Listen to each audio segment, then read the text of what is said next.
اعوذ بالله من الشیطان الرجیم بسم الله الرحمن الرحیم ګرانو نوال السلام علیکم زه تاسو قرباني مسوحان او تاسو ګورئ چمکني ټي وي پروګرام دی د چمکني ټي وي روزیدار بچي سیزن 3 زمون دا پروګرام نن مشر ملما چې دی هغه یې تعارف محتاج نه سو کوم ځای نه پہچان شخصیت ته ولی خان چمکني صاحب السلام علیکم جی او نن چې کوم ماشوم سره داغي نوم به د دوی ته پوښتنه السلام علیکم بیٹا वालेकुम अस्सलाम। बेटा नाम क्या है? वरीशा। वरीशा, वरीशा कौन सी क्लास में पढ़ती हो? 4। हाँ 4 क्लास में। अच्छा,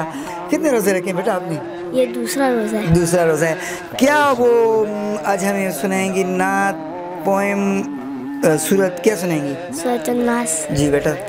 अऊज़ु बिल्लाहि मिनश्शैतानिर्रजीम बिस्मिल्लाहिर्रहमानिर्रहीम कुल अऊज़ु बिरब्बिन्नास मलिकिन्नास इलाहिन्नास मिन शर्रिल वस्वासिल खन्नास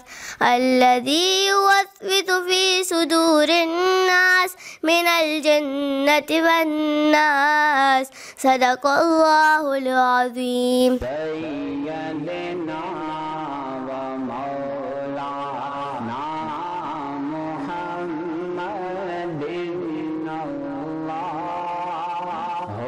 वली खान साहब सब वालिदी मशहूर हवाले सर یو جهان مننه نعمت سبحان دی دا سیزن 3 زما په خیال تاسو د پروګرام وساتت سره به دا خبره زه وکړم مطلب دا درېم کال دی چې تاسو دغه اکټیویټي جاري دي او اسلام زموږ دپاره حکم دغه دی چې د روژهدار عزت کول او د هغه حوصله افزایي کول د هغه خاطر کول دغه ټول رب العزت په دې کې ډېر لوی برکات او لوی اجرونه ایښي دي او تاسو د دې دپاره ډېر غټ همت کوئ دا درېم کال دی چې تاسو د مصروفیات جاری دي زه ګورم او الله تعالی هم دې دپاره درې ټایمه یا داسې دي چې په هغې کې الله تعالی یو سوال د انسان نه ضایع کوي او الله وایي چې دا سوال ډایرکټ زه قبلوم چې یو د روژهدار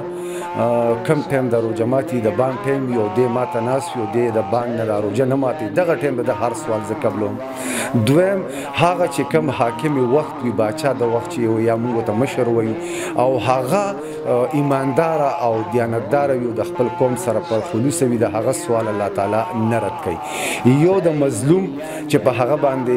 ظالم ظلم کوي او دی مظلوم وي او هغه الله ته کومه خیره کوي دا الله نه رد کوي او الله تعالی به موږ له په دې باندې تاسو له ډېر غټ اجر عظیم درکوي